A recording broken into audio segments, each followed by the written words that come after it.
Health tips நேயர்கள் அனைவருக்கும் வணக்கங்க. பலரும் காலை நேரத்தில் வேலை அவசரம், பள்ளிக்கு போகிறது, கல்லூரிக்கு போகிறது, உடல் எடையை குறைக்கிறது என்ற காரணத்தால் காலை உணவை தவிர்க்கிறாங்க. ஆனால் தினமும் காலை உணவை தவிர்க்கிறதுனால உடலில் சில முக்கியமான மாற்றங்கள் ஏற்படலாம். அவை என்ன என்பதை பற்றி இந்த வீடியோவில் நம்ம விரிவாக தெரிஞ்சுக்க போகிறோங்க. முதலாவதாக, காலை உணவை தவிர்க்கும் போது உடலின் சக்தி குறைய ஆரம்பிக்கும். இரவு முழுவதும் சாப்பிடாம இருந்த பிறகு உடலுக்கு காலை உணவு மூலம் சக்தி கிடைக்கணுங்க. அதை தவிர்க்கும் போது சோர்வு, பலவீனம், மந்தமான உணர்வு ஏற்படலாம். இரண்டாவதாக, மூளையின் செயல்திறன் பாதிக்கப்படலாம். காலை உணவு சாப்பிடாதவர்களுக்கு கவனக்குறைவு, ஞாபக சக்தி குறைவு, வேலை அல்லது படிப்புல கவனம் செலுத்துறதுல சிரமம் ஏற்படலாம்.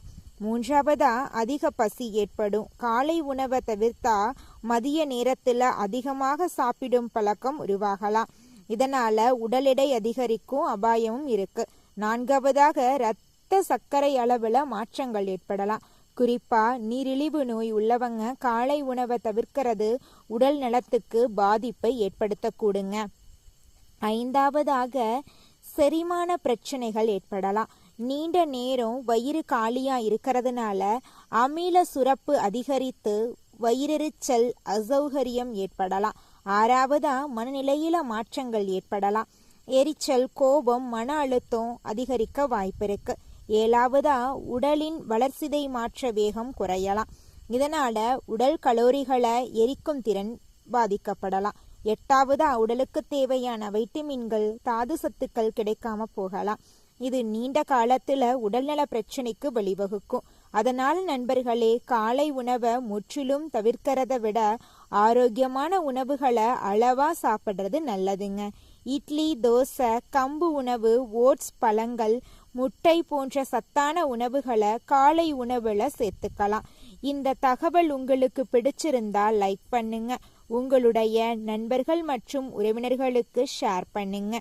இது போன்ற ஹெல்த் டிப்ஸ் உங்களுக்கு வேண்டும் அப்படின்னா நம்ம சேனல் சப்ஸ்கிரைப் பட்டனுக்கு பக்கத்தில் இருக்கக்கூடிய ஆளுங்கிற ஆப்ஷனை கிளிக் பண்ணி வச்சுக்கோங்க. அப்பத்தாங்க நம்ம சேனலில் போடக்கூடிய ஒவ்வொரு வீடியோக்களும் உங்களுடைய மொபைல் ஃபோனை தேடி வருங்க. அடுத்த வேறொரு ஹெல்த் டிப்ஸில் சந்திக்கலாம் நேயர்களே. நன்றி, வணக்கங்க.